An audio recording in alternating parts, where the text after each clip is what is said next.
Hey everybody, it's Dr. Jesse Jackson III here, best-selling author and facilitator of the Don't Kick 'Em Out book and training series. One thing I want to give you is something that I want you to make sure that you do, and it's called behavior strategies that actually work. People always ask me, what do I do in this situation, X, Y, and Z? And the emphasis on this one that I want you to really give detail to, the question you should always ask is not what do I do after a kid does X, Y, and Z? The wrong question. Bad question. The question you should ask is, why are they treating you that way? What am I doing to garner this type of response? That is very intelligent to do, because the truth is what we call, the kids don't treat everybody the same. And that's a brutal truth, that everybody's not being treated the same in the same building. People are not being treated the same. And you should find out, what is it about me? What way am I going about this? What does the kids see when they look at me that causes this type of response? I've been doing this a very long time, and I'm young, 20 plus years. I've never been cussed out. That's never happened to me. I've never been threatened by a kid. And that has a lot to do with just how I think and what I'm aware of in terms of physical presentation and body language. I understand all three pillars of communication, and one is the words you use, and then level tone, and then body language. What does your body language say when you're looking at a kid, when you're around a kid? And does your body language say you're afraid? Does your body language say you're tired of a kid? Does the body language say you're easily angered? These are type of things that you need to be aware of. These things are checkpoints I want you to add to your list and do some work on these. These are things staff needs to be working on. This is what we're working with staff on doing. Understand this, number one, this kid requires consistent supervision. This is a different kid. The world of education has changed even in the last 3 years. This is not the same kid. This is why I really challenge folks so much on about this research. I mean, you could be getting some research and getting some models in there that are dated. This kid, welfare, I want you to think about something. Welfare, as we know it, and we don't want to call it welfare, because there was the welfare that World War II vets got and coal miners got back in the early 1900s. That's not welfare. The Anti-Poverty Legislation Act that I reference is the modern day welfare as we know it, and that started in 1964. Okay, so welfare is only 53 years old. And that welfare culture has had the greatest negative effect on education that we've ever seen. Because what it has done is it's taken education, which is something that we all value, to now it's being placed in a place where the value in education is at an all-time low among Title I students and students who come from certain backgrounds, not of race backgrounds. So Title I populations around the country have the ability to show certain characteristics. Now, something that also that's very important, you got to be aware, you could have a school that's Title I, and those kids' predominant issue is they could be poor. Well, there's a huge difference between poor and poverty. They're not the same at all. And so we'll have one Title I district where the kids are poor, but you're going to get, it depends on your approach to that kid, you can get those kids working and get production.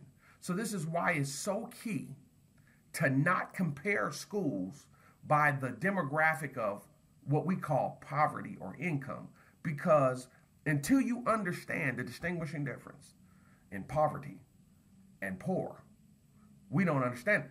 Poverty couldn't be money. It's not even possible. If poverty was money, that means I could give you $10,000 and fix your problem.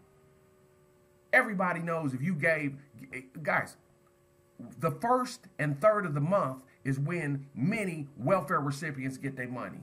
The data says they're broke by the 7th. If money can fix it, this stuff will be done. Poverty's not money. And if that's your idea, you're going to always be on the other side of this losing, because that is something that it does not check out.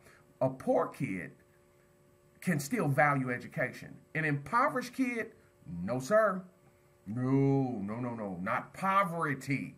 Poverty is internal. And so we have a lot of the districts or a lot of the companies saying that we want to take the holistic approach. Well, I find it very humorous that we want to take the holistic approach, but we still neglect the human spirit.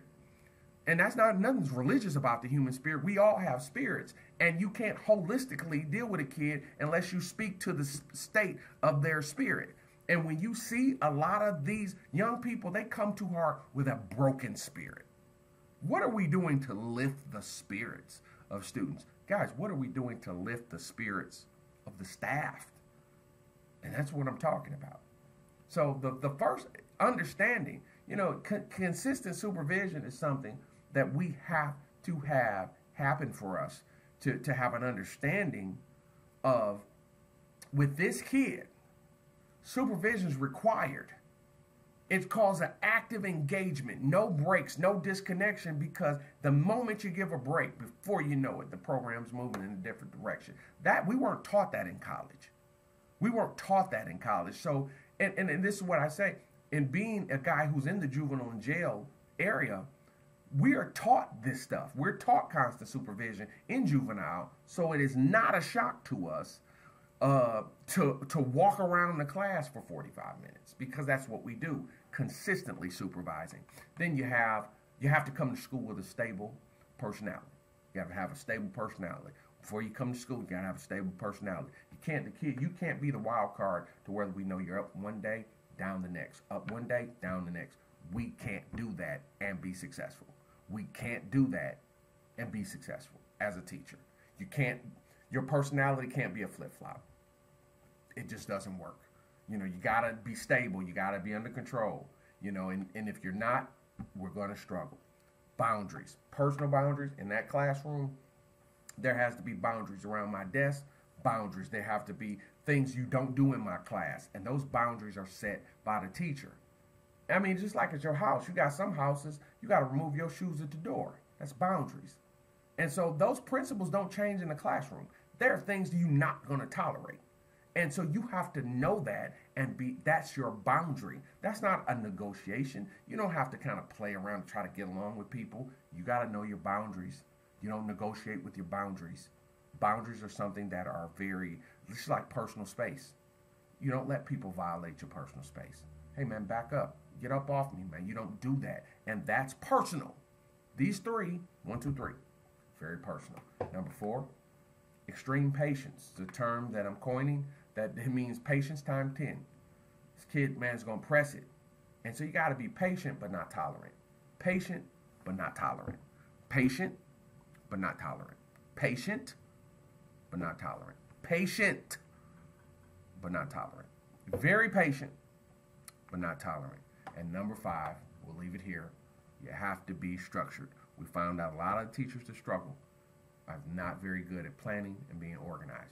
You have to have excessive structure if you want to be successful. This is not a kid that you can freestyle and do things you want to do. You have to be prepared when you come and work with this kid. Structure and planning are the magic formulas to helping you be successful. You got to plan, you got to be in a good spot. That's how it works. That's how we know you can stay successful. And these are 5 core behavior strategies that we are absolutely certain that will help you improve your method and your approach to the kid. I'm Dr. Jackson. Make sure you share with a colleague. Make sure you're talking about these things. We put these videos up for folks to watch and for folks to share. Make sure you do that. As always, if I can help you, don't hesitate to call us. I'm looking forward to working with you soon. Take care.